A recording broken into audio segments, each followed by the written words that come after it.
2 weeks after South Africa was gripped by a frenzy of looting and arson, the worst scenes of violence since the advent of democracy in 1994, the makeshift roadblocks and mounds of rubbish in the port city of Durban have been cleared away. But soldiers continue to patrol tense neighborhoods devastated by a week of anarchy that left more than 300 people dead. Everything is gone. I have no insurance. I'm worried about the future of South Africa. I'm worried about the future of my kids, said entrepreneur Dawn Shabalala, whose 4 small shops were looted, down to the last water pipe and electrical fitting. She recalled watching in horror and frustration as overstretched local police made no attempt to stop the destruction. I fear it can happen again. But where do I go? What do I do? I had 12 staff that I can't afford to pay. The government didn't take any notice of this, she said, standing in her ransacked hair salon on a street where every shop appeared to have been cleared out, with several set on fire too. Emerging from a crisis meeting with national and provincial leaders, the premier of KwaZulu-Natal province, Sihle Zikalala, described the situation as a catastrophe. Mr Zikalala had earlier faced criticism for suggesting that in order to calm the situation, the authorities should release former President Jacob Zuma from prison. It was Zuma's arrest, for contempt of court, which sparked the unrest, leading to claims that his allies were seeking to overthrow South Africa's young democracy. But later Mr Zikalala was towing the official government line, acknowledging that the violence in his province and in the economic heartland of Gauteng started as a mobilization around the former president, but then became something uncontrollable. It was deliberately started and orchestrated, and had an element of undermining the state, and insurrection, Mr Zikalala added. Although many people are very unhappy about incarceration, Mr Zikalala said, anyone involved in instigating or planning or supporting disruption must be arrested and prosecuted. In one of the worst affected neighborhoods, Phoenix, members of the large community of Indian origin expressed concern that racial tensions had been deliberately inflamed by those orchestrating the violence, and the security forces had failed to protect communities.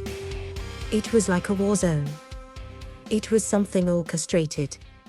Something sinister. These were highly trained guys.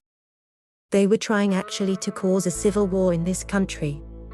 It was a direct attack on the Indian community, said Marvin Govender, from the local residents' association.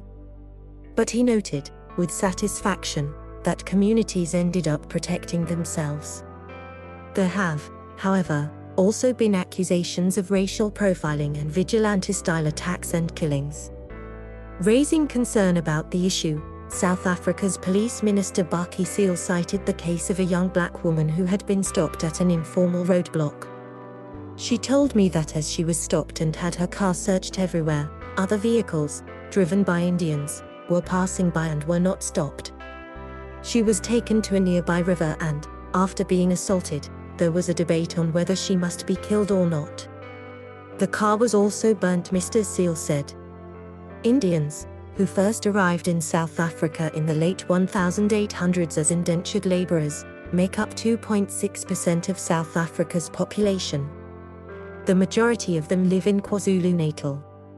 In a predominantly Indian neighbourhood in the town of Verulam, Nazreen Pirbay said her husband, Mohammed Rahaf Satha, was killed at an informal roadblock set up to guard the community.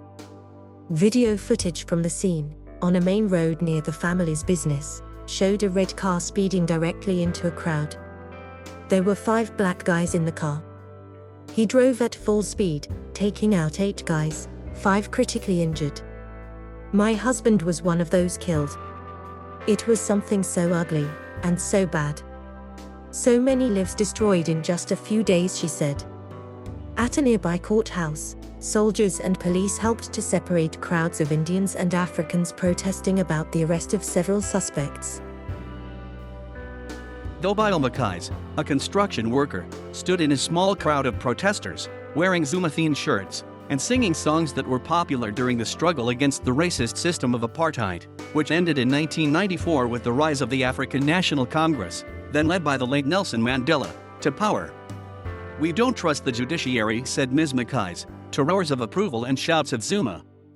Before he was imprisoned, the former president had repeatedly questioned the integrity of the country's top judges, accusing them of political bias against him, and prompting the Constitutional Court to accuse Zuma of seeking to destroy the rule of law. Many people in KwaZulu-Natal's main city, Durban, shocked by the scale of the unrest, seemed convinced that there would now be a backlash against Zuma and his allies within the governing ANC. They failed. They didn't destroy the communities. It was a way of encouraging communities to become stronger, and from all different countries, said Anthony Kirkwood, a local marketing director. I think that's the most brilliant thing we witnessed. But Nkosentshisi, an activist who heads a new pressure group working to support Mr. Zuma's calls for radical economic transformation, said there was no evidence to link the former president and his supporters to the violence, and argued that it was black South Africans, trapped by systemic poverty, who were the real victims. People are willing to lay down their lives in defense of the ideals that President Jacob Zuma stands for. This is not a war against white people. This is not a war against Indian people. It's about the redress of colonial apartheid.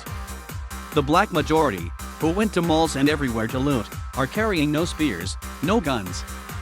In fact, they are the ones who became victims of war, victims of people who are shooting at them in the name of protecting private property, said Mr. Zikalala.